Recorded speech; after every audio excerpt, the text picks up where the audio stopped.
જી sir. Jamnagar cyber crime police સ્ટેશનને મળેલી બાતમીના આધારે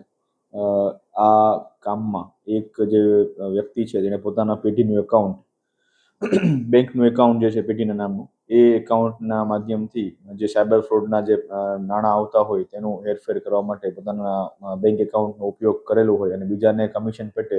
પોતાનું એકાઉન્ટ વાપરવા આપેલું હોવાનું ધ્યાનમાં આવતા આ બાબત છે તપાસ કરતા જે આ વ્યક્તિ છે એમાં કુલ 3 આરોપી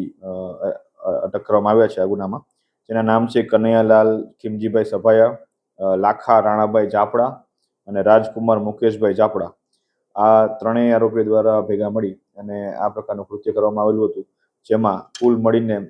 2,80,32,207 રૂપિયા જેટલા સાયબર ક્રાઇમના નાણાં આવેલા હતા. તેમજ અન્ય અલગ અલગ જે ટ્રાન્સફર છે એ તમામનો ટોટલ કરતા આશરે 3,86,74,756 રૂપિયાનો